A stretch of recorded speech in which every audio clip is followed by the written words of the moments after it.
Bueno, inmediatamente vamos a dar inicio. Es un poquito largo el tema porque son varios acápites que vamos a ir tocando. Por lo tanto, por favor, cuando hay alguna duda que aclarar o alguna cosa que esté completamente nada claro, entonces me paran. ¿Listo? Vamos a ir un poquito rápido. Como les vuelvo a decir, el tema es muy largo. Vamos a iniciar con trauma vesical, con trauma renal. Generalmente antes de iniciar y desglosar todos los traumas por órganos, porque debe manejarlos así, su manejo y concepción está absolutamente destinado a uno u otro parámetro. Quiere decir que el trauma en general es una gran especialidad en otras latitudes. No por algo Estados Unidos destina alrededor de 10.000 millones de dólares anuales solo para la atención y prevención de trauma, fundamentalmente para ver y brindar la hora de oro que se llama. Entonces, en orden de frecuencia, en nuestro medio, fundamentalmente, quiero aclarar un aspecto en esto. El trauma renal van a encontrar diferente estadística entre la nuestra y la foránea, o donde generalmente estamos acostumbrados a copiar. ¿Por qué? Porque en los Estados Unidos no hay Chapare, no hay Oruro, no hay donde los accidentes sí son de verdadera envergadura. Sin mucho prolegómeno, trauma renal, vamos a iniciar con algunas generalidades. El 90% de los traumas se suscita en jóvenes y niños. Las edades que oscilan esta patología es entre 20 y 40 años, con un mayor porcentaje de consideración en hombres. 10% de estos está relacionado a otras lesiones abdominales. Quiere decir que el politrauma sigue siendo el bastión, el estandarte, y dentro de todos estos accidentes que tienen relación con el abdomen, el 10% significa trauma renal. 90% de este monto se debe a una lesión contusa. En nuestro medio fundamentalmente está empezando a aclarecerse los choques frontales y la presión del volante de los automóviles atricciona el abdomen y llega a lesionar uno o ambas unidades renales. Cuando se habla de trauma renal mayor, entonces la situación quiere decir que es más dramática. Estamos ya desglosando esto. La lesión penetrante abarca el 45% y la lesión contusa, lo que les decía, abarca solo el 15%. ¿Por qué es importante esta situación? Porque llega a una mortalidad del 20 hasta el 40%. Entonces es una situación de verdadero interés y que debe llamarnos la atención, no solo en prevención, sino en rehabilitación inmediata y atención urgente de esta patología. ¿Cuáles son los mecanismos de lesión? Ya estamos hablando de trauma renal mayor. Primeramente, el trauma penetrante. Ahí tienen una imagen, dicen que es mejor que las patologías o los problemas entren por los ojos. Y ahí tienen. No me acuerdo si este paciente es de Labra o de San Sebastián, pero ahí tienen todavía con el arma del delito. Y la otra simplemente es una situación para demostrar que ese es el trauma contuso. El trauma contuso o cesado generalmente es por desaceleración. Este mecanismo de lesión van a encontrar con un porcentaje mucho mayor en la literatura foránea. Entonces tenemos dos problemas grandes en trauma renal: el trauma penetrante y el trauma contuso cerrado. El otro sería penetrante o abierto, porque hay un mecanismo, hay una lesión de entrada.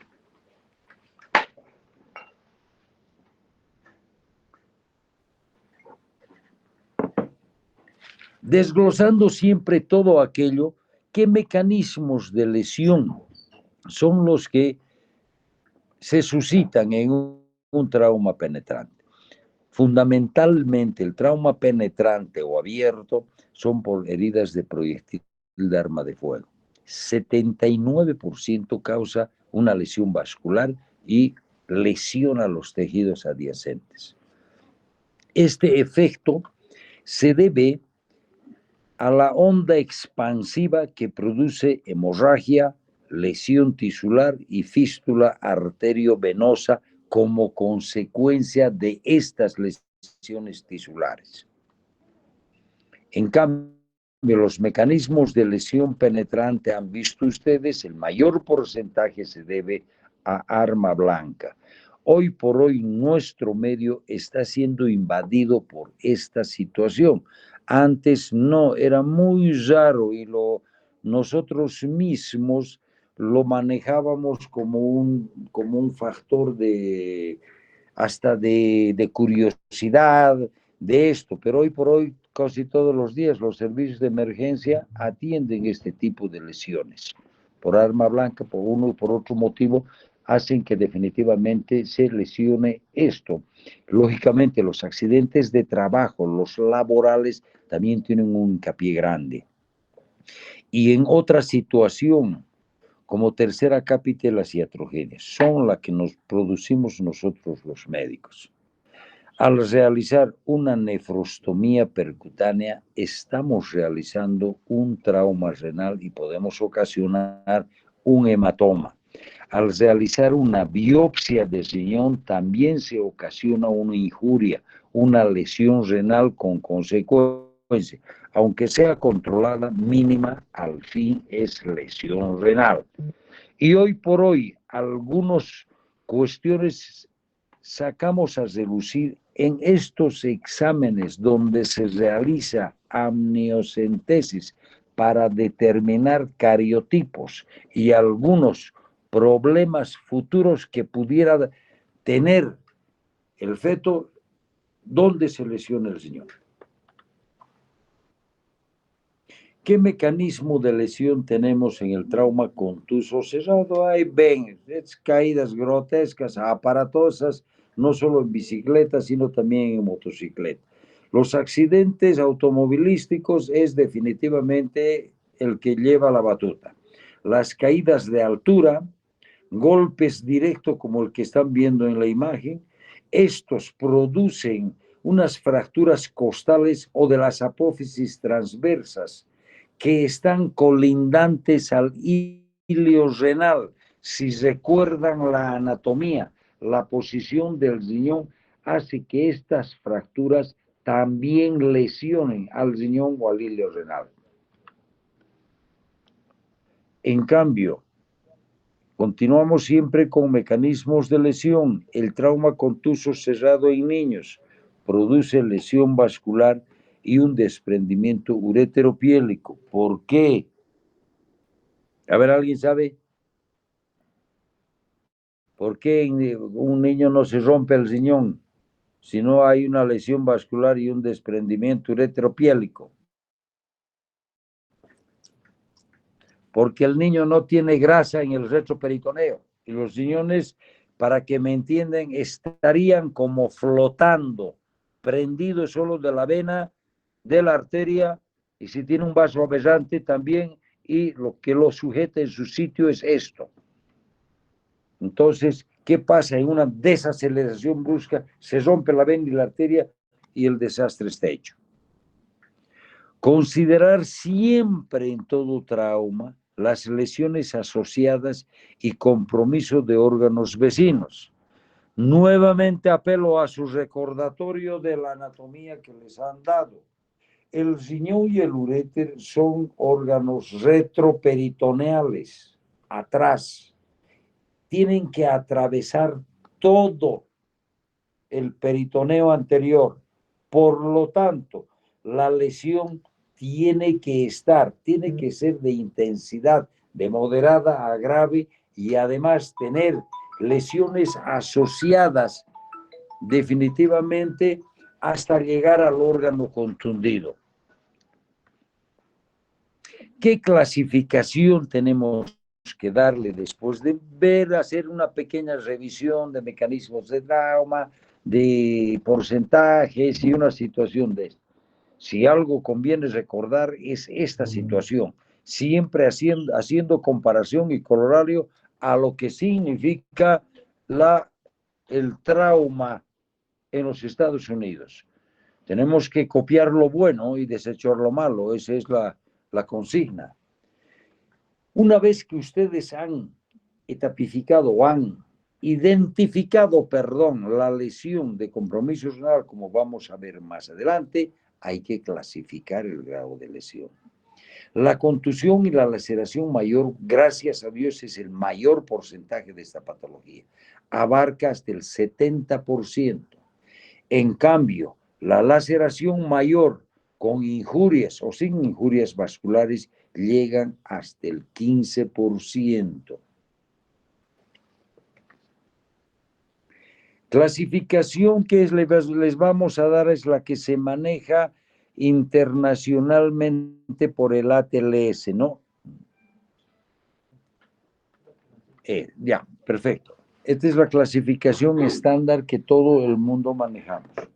Entonces, lo que vamos a identificar aquí son clasificación en lesiones menores y lesiones mayores. Las lesiones menores, lo primero que uno ve es una contusión.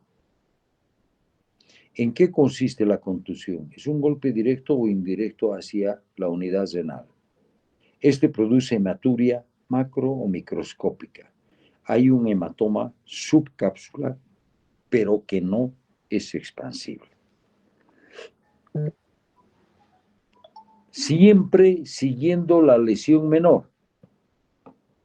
El hematoma es no expansible, localizado a la zona perirenal y confinado a retroperitoneo.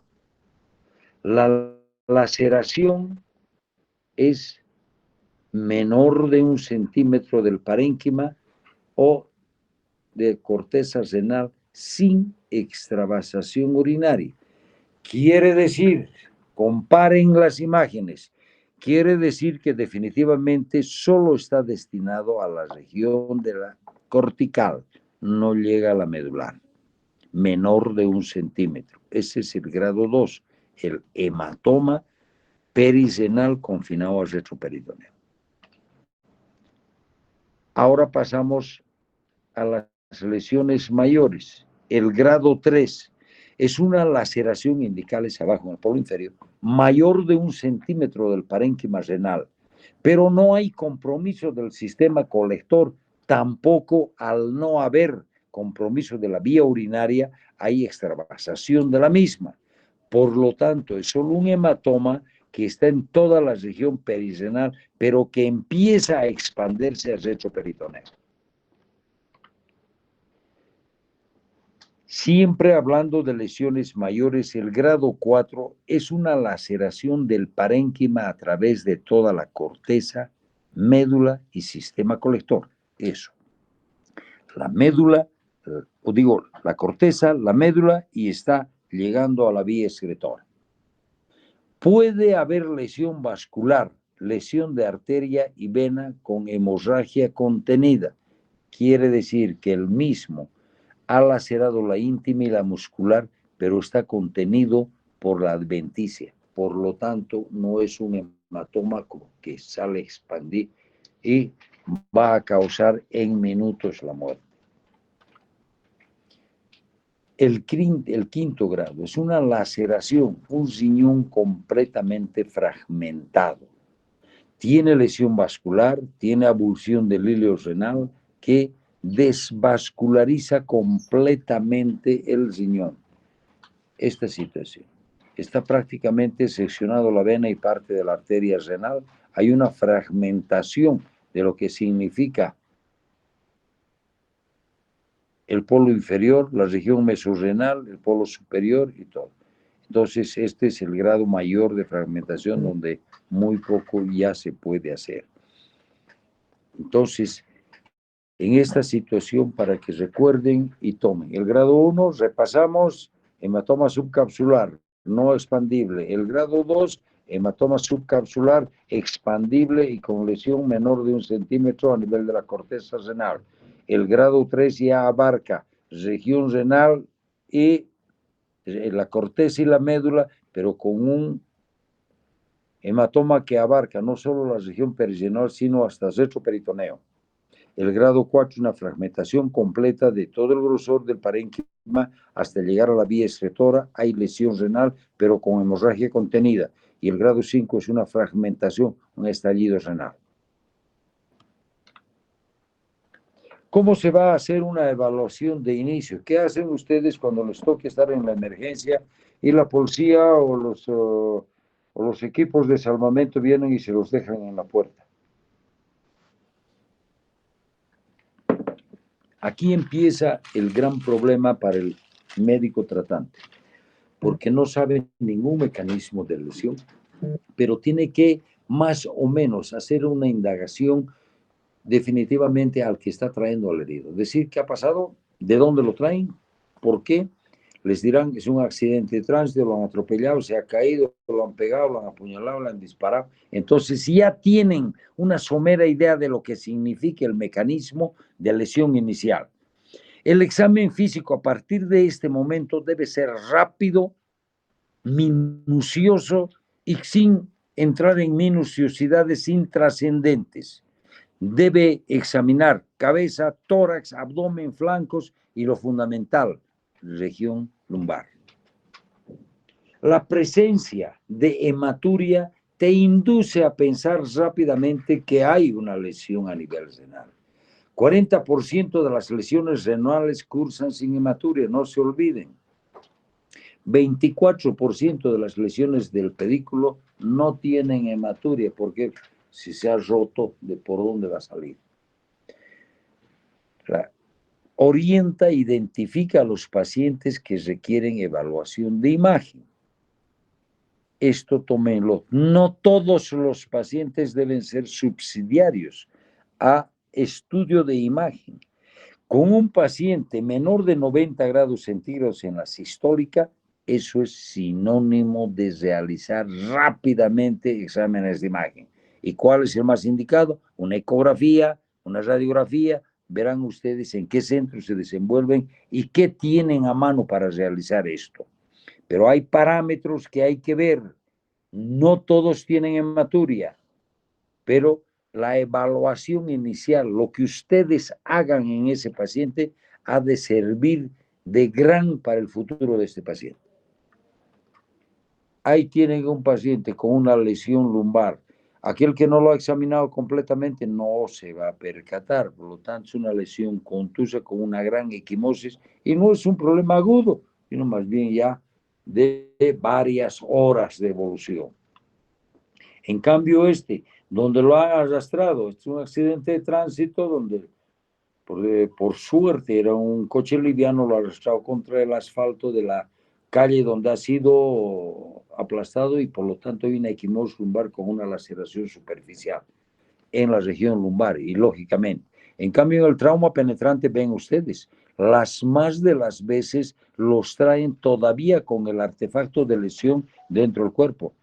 Por ejemplo, tiene en su flanco izquierdo un cuchillo inmenso y el otro tiene un orificio de entrada en el flanco derecho, en la región lumbar, a nivel de la fosa renal, un proyectil.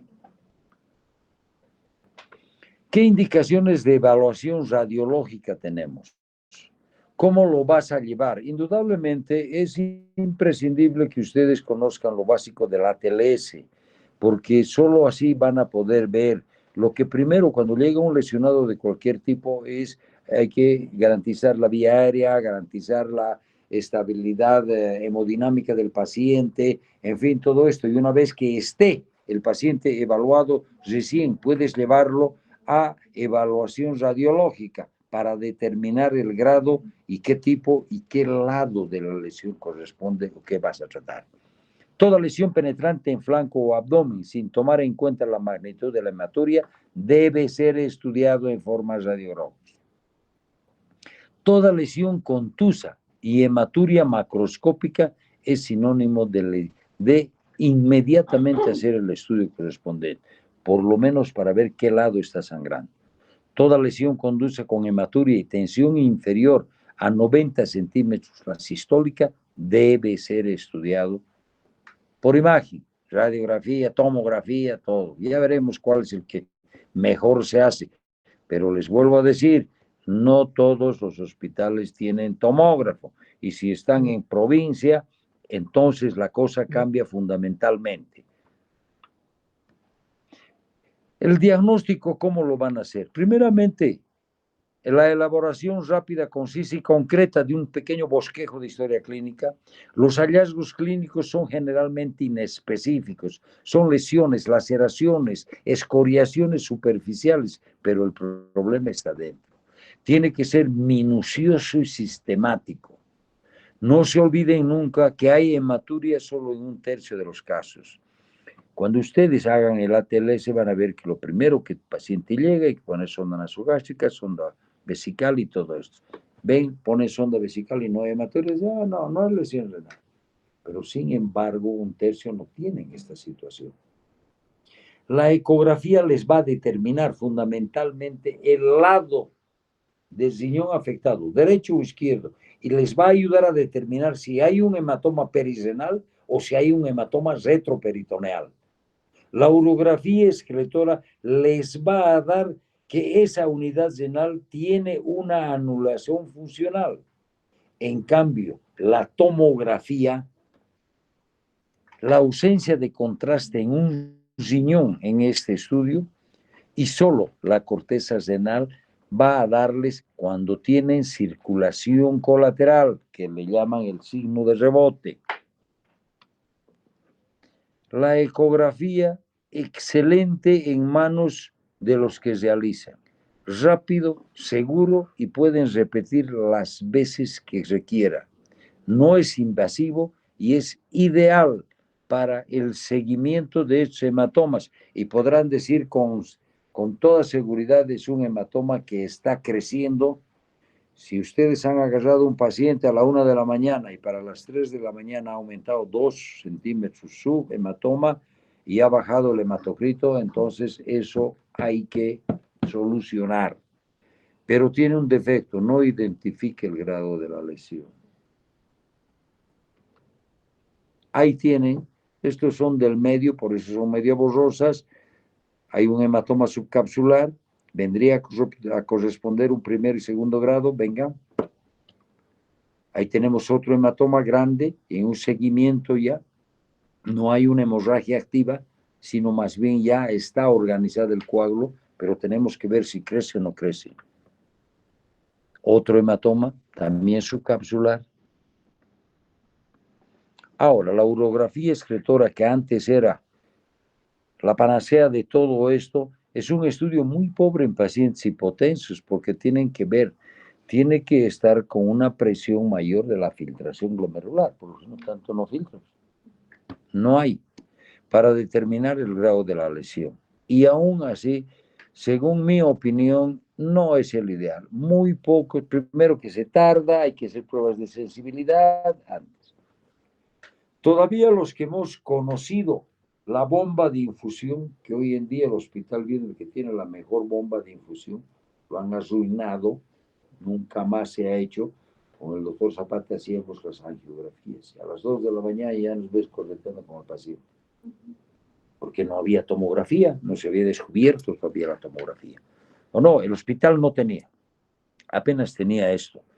pero no, la urografía excretora no evalúa el retroperitoneo, ni evalúa tampoco el peritoneo anterior. Por lo tanto, es simplemente una imagen estática de las unidades renales. Lo que sí valora es la funcionalidad del riñón. Si filtra y pinta, es que está funcionando, ¿no? También mucho requiere de la imaginación del médico tratante. Por eso de ahí viene anterior, repete. No, mucho.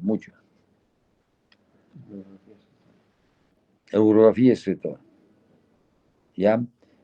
La urografía excretora hasta hoy en día se sigue utilizando ¿para qué?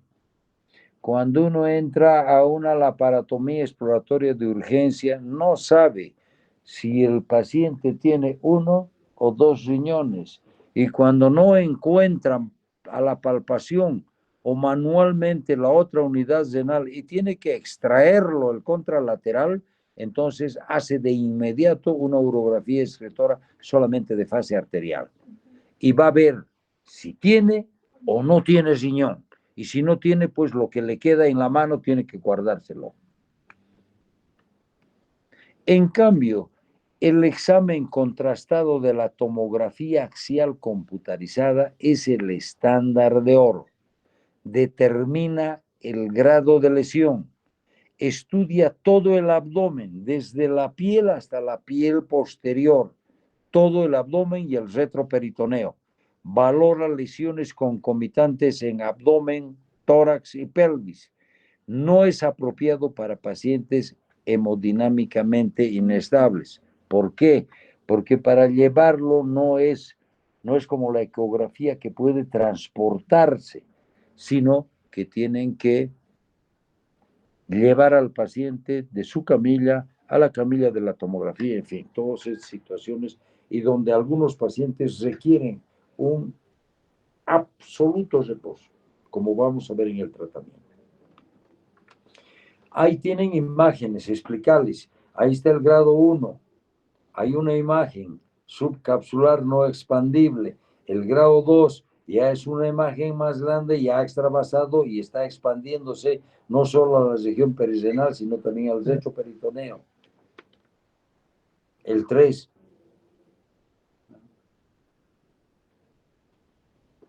Ya pues, hay compromiso de la cortical, la medular y está próximo a la vía excretora. ¿Por qué te ubicas que no ha tomado la vía excretora? Por la presencia o ausencia de contraste en el coágulo. En cambio, en la otra imagen hay extravasación de contraste. Quiere decir que hay un compromiso de la vía excretora. Ahí tenemos la mitad del riñón tronado, por lo tanto hay un compromiso vascular. Pero eso es elemental. Y el otro es prácticamente una fragmentación renal donde la mitad está funcionando, parte no funciona y todo eso. Consideramos para la próxima. Aquí para el que se está durmiendo, cuidado con caerte del taburete, ¿eh? Uno ya se ha caído, los dos más no quieren. En cambio, la angiografía es un examen de mayor delicadeza, delinea, identifica la lesión vascular. Si bien esto es una ventaja para el médico tratante, pero también solo se la utiliza en lesiones del pedículo renal para determinar la indemnidad tanto de la arteria o de la vena renal. Se utiliza cuando no existe tomografía y la inestabilidad del paciente hemodinámicamente va en aumento. Es un procedimiento invasivo y por lo tanto no está indicado en mayores de 60, 65 años. ¿Por qué?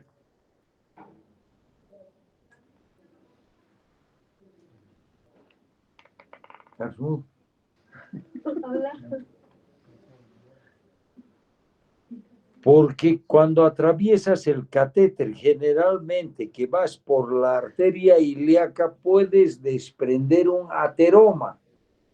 A esta edad todo el mundo tiene sus sus problemas. Por lo tanto, eso es invasivo y puede desprender un heteroma y producir un desastre. Ahí tienen una representación. Simplemente para que sepan estas cosas de verdad de que ya no las hacen. Todavía tuve la oportunidad de ver al doctor Canedo que hacía unas ortografías de este tipo, espectaculares. Él metió una aguja de esta tamaño. Ahí, lo que quiero que comparen, el lado derecho de su imagen, hay una imagen renal normal. Ahí pueden identificar la arteria renal, pueden identificar el drenaje. Eso es la cava, eso es la arteria. Pero al otro lado está la cava y puedes ver que definitivamente la mitad o una rama de la arteria renal derecha está funcionando y está pintando. La otra está seccionada. Entonces esto es como curiosidad, por lo bonito que es la imagen, se los pongo para que determinen cómo era antes la situación. Hoy por hoy en día esto indudablemente el cambio de densidad en la tomografía contrastada les va a dar claramente si ese riñón es afuncional o está funcionando. ¿Cómo se maneja esto una vez que lo han determinado el grado, lo han etapificado, saben de lo que se trata y cuál es el manejo ahora? Se tienen que tratar de especificar claramente a los pacientes y perseguir dos metas. Uno, minimizar la morbimortalidad, quiere decir dar prioridad al riñón, dar prioridad al páncreas, dar prioridad al hígado, dar prioridad ¿qué? Entonces la laparotomía exploratoria es mandatoria en este tipo de pacientes. Nuestra meta es fundamentalmente preservar, así sea la mitad del riñón, pero la funcionalidad renal debe ser mantenida a como dé lugar. Manejamos desde el punto de vista médico en las lesiones o grados menores, con reposo absoluto, control de signos vitales en hoja crítica cada 30 minutos.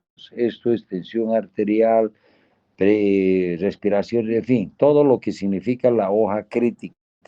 Inclusive cada 15 minutos, si es que la inestabilidad del paciente así lo requiere. La hemoglobina y el hematocrito de acuerdo al estado hemodinámico. Si ya han transfundido 2 unidades y la presión no remonta, es mandatorio hacer este tipo de exámenes y ver cuánto está perdiendo. Y los controles ecográficos que le van a medir la dimensión del hematoma. En cambio, el tratamiento médico siempre debe ser relacionado al grado y al tipo de lesión. No es lo mismo un disparo de arma de fuego a un cuchillo, ¿no? Que generalmente esto es un arma blanca, sucio, introduce parte de la ropa y en fin todo. La cobertura con antibiótico en un hematoma tan grande es mandatorio. Hay que identificar, como les decía, las lesiones concomitantes. Otra cosa es reparar el riñón, pero se olvidaron de reparar el colon, entonces de nada sirve aquello. Todo se va a infectar y chao. Entonces, este manejo así, rústico, pequeño, pero de vital importancia, está destinado a los grados 1 y 4, donde tú te puedes dar el tiempo suficiente para delinear. ¿Por qué? Porque no te está venciendo la... En cambio, los de tratamiento quirúrgico obligado son indicaciones absolutas. Una hematoria persistente que anemiza al paciente. Lleva la quinta bolsa y no remonta. Y sigue con un hematocrito de 6, de 8, eso tienes que entrar, porque así como le estás reponiendo lo que está perdiendo, se está saliendo. Por lo tanto, eso requiere un alto índice de dinamismo del cirujano. Tiene que abrir y reparar los vasos o quitarlo, en fin, pero hay que parar esa hemorragia. Aquellos hematomas retroperitoneales o perirrenales que son expandibles y pulsátiles. Si esto hemos tenido en el Hospital Clínico Viedma, yo creo que nos hemos cansado. Las miles de noches que no hemos dormido por culpa de los cirujanos, pese a que tantas veces se les ha dicho que no hurguen estos hematomas, porque el rato que lo abren, entonces aquello, pues el mismo coágulo contiene y te da un tiempo valioso para poder terminar de estudiar al paciente. Entonces es una lesión que debes entrar, no hay otra. El paciente que está hemodinámico, le echas plasma, le echas sangre, le echas suero, sube, baja, y no te vas a amanecer con esto, es abrirlo y punto. Entonces hay indicaciones absolutas y relativas. En cambio, las relativas es cuando has visto que a través de tu exploración hay salida de orina. Entonces eso, la vía excretora está comprometida. Ves que en tu tomografía o en tu urografía excretora hay un pedazo de riñón o la mitad del riñón que no funciona. Entonces es un tejido no viable que hay que extirparlo porque se va a necrosar y se va a infectar. Cuando no estás seguro de lo que tienes con tu urografía, con tu ecografía, con tu angiografía y no tienes tomografía, o sea, que hay una categorización incompleta de la lesión o del mismo riñón en cuanto a morfología y funcionamiento, es obligatorio entrar y solucionar ese problema. Cuando hay una combinación de indicaciones absolutas y relativas, duda quiere decir, dudas de tu paciente, abrirlo mejor. Más o menos para que tengan una idea cómo llegar. Lo que la finalidad de esto, indudablemente, esta es una imagen bonita porque no sangra, ¿no? Y no se está, porque cuando uno abre al paciente todo es sangre, todo es coágulo y no sabe qué es qué. Entonces, una forma de llegar al hilio renal es, como ven, a través del mesenterio, por sobre la vena, identificar a través de la aorta la arteria renal, ver y poder clampear o poder ligarla, no en su totalidad, sino poner los lazos, las lazadillas y lo que le ayudaría a cohibir la hemorragia y para ver qué grado de lesión es esta. ¿Y cómo llegas al riñón? Cuando descolgas la corredera. Hay que descolgar la corredera parietocólica correspondiente, sea derecha o izquierda, y llegas directamente al riñón. Para no complicarte, tienes que escapar del colon si este está indemne. En cuanto a reconstrucción renal, muy pocas veces tenemos la oportunidad de reconstruirlo cuando ha sido generalmente. En las lesiones abiertas, como que en las contusas, como todo está. Hay hemostasia, hay que primeramente uno tiene que, al reconstruir, hacer la hemostasia. El debridamiento del tejido necrótico, hacer la renorrafia correspondiente, la reparación del sistema colector, una nefrectomía parcial, una reparación vascular si amerita y una reparación del defecto del parénquima. Esto lo tiene que hacer cuando tienes todo en quirófano, pero si el paciente está en malas condiciones, apenas está remontando la presión, no se metan a hacer este tipo de reparaciones. Aquí tenemos la obligatoriedad de hacer porque es un hospital de tercer nivel. De aquí no hay más. La próxima, igual. Así es como produce un proyectil y cómo se repara y cómo queda, más o menos para que tengan idea de lo que va el asunto. ¿Qué complicaciones puede tener estas reparaciones? Lógicamente que sigue sangrando, la hemorragia no contenida, el hematoma que sigue creciendo a nivel de retroperitoneo, un infarto se ha necrosado parte o total del riñón, hay un urinoma, una colección de orín alrededor del riñón. Esto a la larga se llama hipertensión renovascular de Payet. Cuando hace un casquete fibroso al riñón del riñón y por la misma compresión extrínseca activa los mecanismos de renina y angiotensina. Por eso el adagio, cuando lean los libros gordos, van a ver trauma renal que no mata hasta los 5 minutos, mata después de los 5 años por este mecanismo, porque hace una hipertensión maligna. que se infecte todo aquello y va a la sepsis, va a la calcificación, el dolor permanente porque ha habido lesiones vasculares, hay lesiones asociadas de colon, lesiones asociadas de intestino delgado, en fin. Y las fístulas arteriovenosas son como consecuencia de estas lesiones. Vamos a pasar rápidamente por el tiempo a trauma vesical.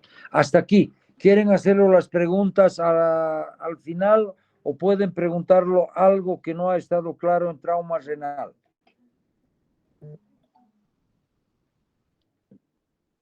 Jóvenes. Doctor, yo tengo una duda. Cuando estaba hablando sobre el diagnóstico, mencionó que en la urografía excretora había una anulación funcional. ¿Podría detallar un poco más a qué se refiere con ese término? Se llama anulación funcional cuando ese riñón no está funcionando. Ha tenido una lesión venosa o arterial, por lo tanto, ese riñón. La funcionalidad de la urografía, o digo, el gran... lo que aprovechamos de la urografía excretora es que hace todas las fases, ¿no? Venosa, filtra, arterial y excreta. Por lo tanto, pues no ha llegado al riñón, no hay. Quiere decir que ese riñón funcionalmente está muerto. Y hay que ver por qué.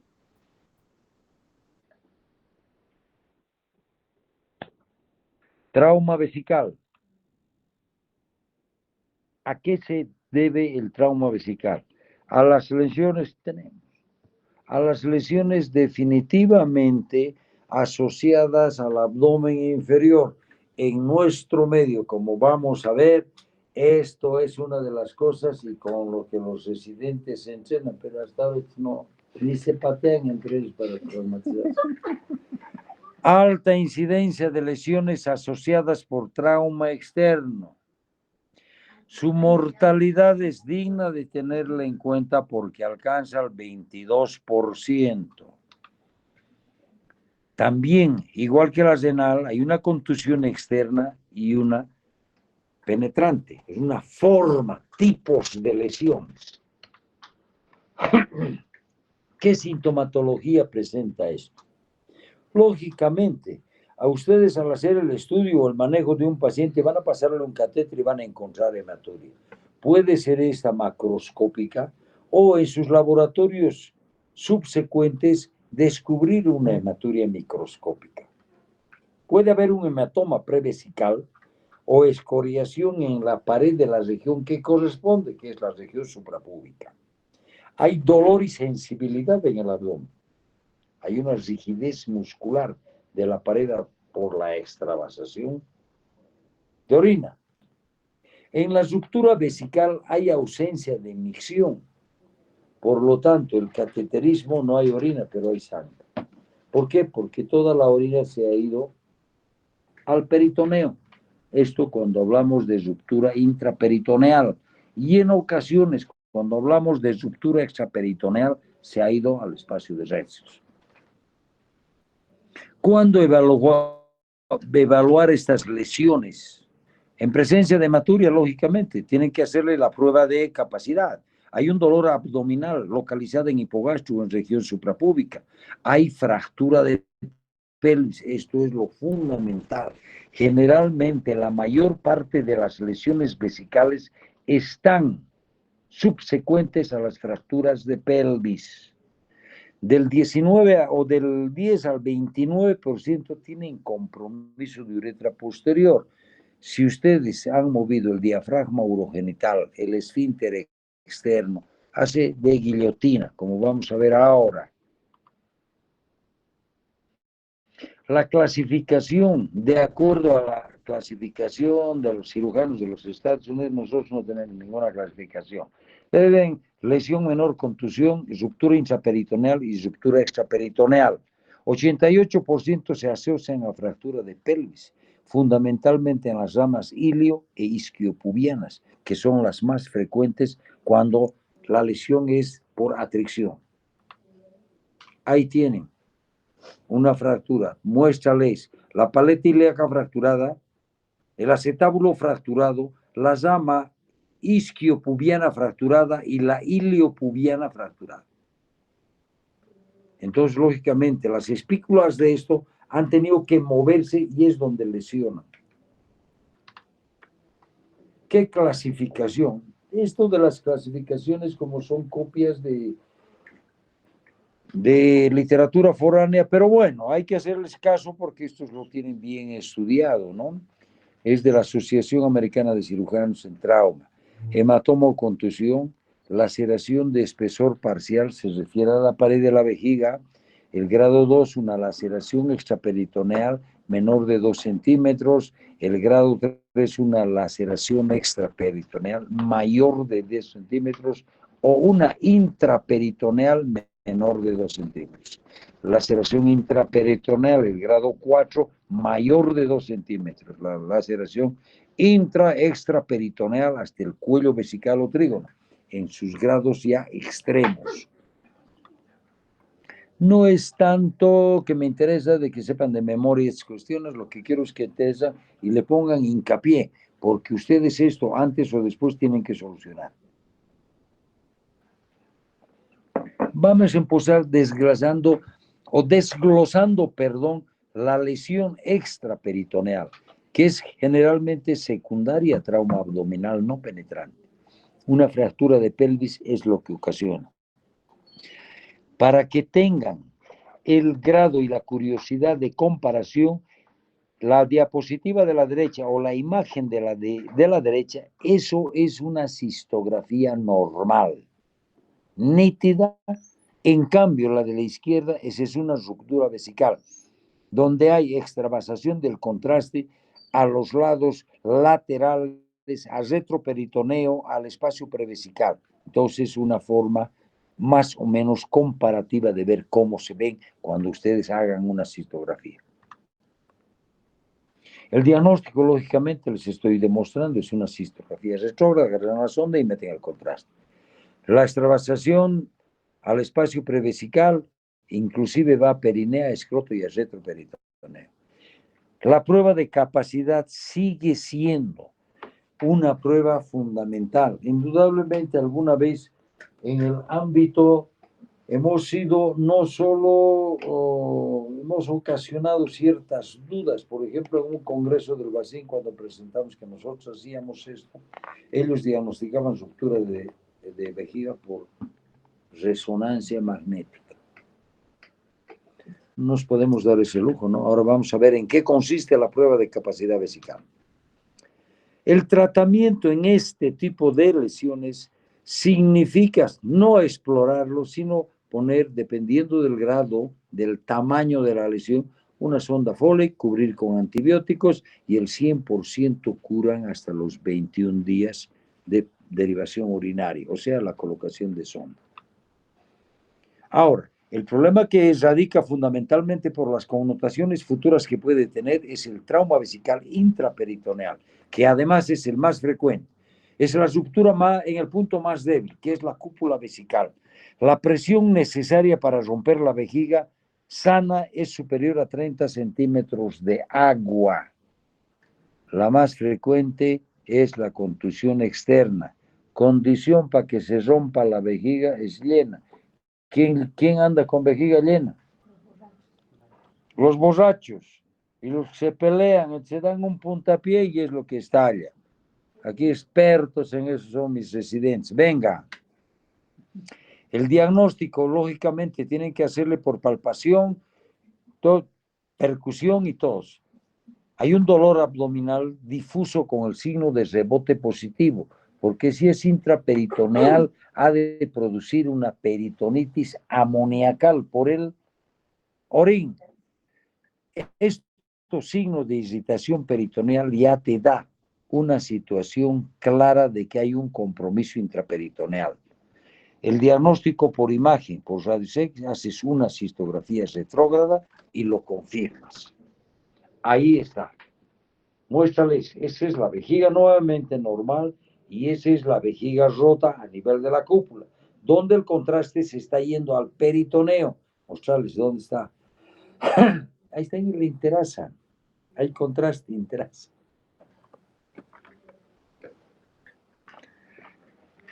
Ahí está, entre asa, aquí. Para estudiar medicina tienes que tener imaginación, patrón. Hay otra imagen a nivel de la cúpula, le llaman llamarada, no nos interesa sin nicho. Aquí lo que me interesa es de que ustedes vean, identifican que hay contraste en la cavidad abdominal. Por lo tanto, la cúpula no está intacta como en la foto de la derecha. Así es la vejiga normal. Igual, ahí está, al medio del contraste. Intestino ahí dentro de la vejiga. Igual, esta es una ruptura extraperitoneal donde se ha ido a un lado, ¿no? El espacio de Retzus se ha ido. Son las espículas de las lesiones óseas que rompen parcialmente la vejiga y lógicamente. Vamos. El diagnóstico. En nuestro servicio, aquí realizamos la prueba de capacidad vesical con 500 centímetros de solución salina. Se llena la vejiga con medio litro de solución salina y ves que definitivamente no hay. ¿Por qué con 500? ¿Cuánto tienes la capacidad de la vejiga? De 350 a 450 o 500. Por lo tanto, debería estar este paciente con globo vesical. Como no tiene globo vesical y sigue igual, entonces realizamos una punción abdominal en cuadrantes inferiores, una paracentesis con todos los cuidados y con toda la hermenéutica posible. Y allá van a extraer el suero que han metido de la cavidad abdominal. Por lo tanto, el diagnóstico de confirmación está hecho y ese paciente debe ser laparotomizado de inmediato. El tratamiento consiste en una cistografía por planos, pueden ser 2, pueden ser 3, hay gente que he visto que lo hace en un solo plano y les va muy bien. Yo creo que para todo esto la derivación urinaria es lo fundamental para que no licúe los puntos que van a poner. No se olviden de que a nivel de la vejiga, del uretre, del mismo riñón, no puedes utilizar material definitivo, quiere decir irreabsorbible. La seda está prohibido, por eso utilizamos los materiales de mediana absorbencia, que es el PDS, Bicril, el Cadwood, que todavía sigue siendo, en otras latitudes ya no existe el Cadwood, y la cobertura con antibióticos y mejorar el estado general del paciente es una norma, es mandatoria. Bueno, jóvenes, como tenemos 2 días, mañana vamos a continuar con trauma uretral y trauma genital, dada la hora, porque creo que tienen después clase de medicina interna. Preguntas.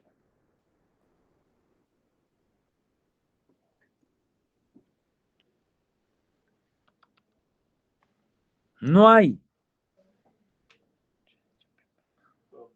¿O no han entendido nada?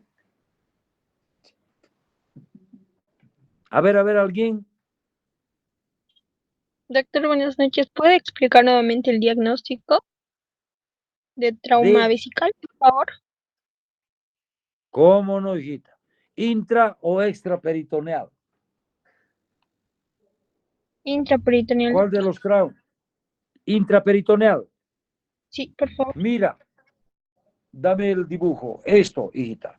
A un principio, si tú estás en la provincia, estás en el campo, estás donde no tienes equipo de rayos, puedes hacer este artilugio que hacemos nosotros y que nos ha dado buen resultado. Es la prueba de capacidad vesical. Medio litro de suero en todas partes hay. Instalas tu sonda Foley y pasas el medio litro de solución salina a la vejiga.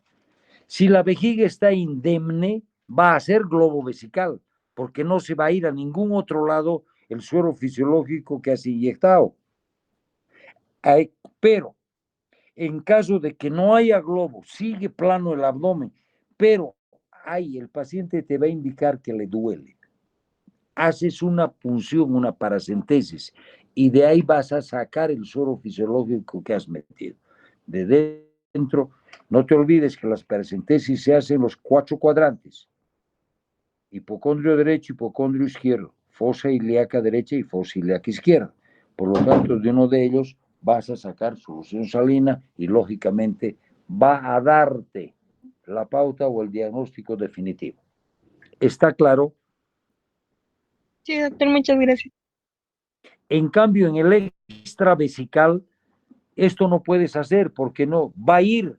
Aquí ya son artilugios que no los quiero marear. Va a haber el cambio de temperatura a nivel de la piel, pero va a haber más dolor. ¿Por qué? Pero porque no entra al peritoneo. Y esto tienes que confirmar con rayos. Haces una radiografía, una cistografía con contraste y vas a ver que el contraste se va, mostrales.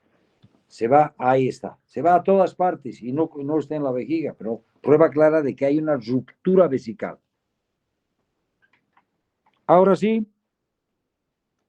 Sí, doctor, gracias. Más preguntas. Bueno, en vista de que no les dejo libre, jóvenes, mañana nos vemos a la misma hora. Chao, chao, gracias. Hasta luego, Hasta doctor, luego, gracias. doctor. Gracias.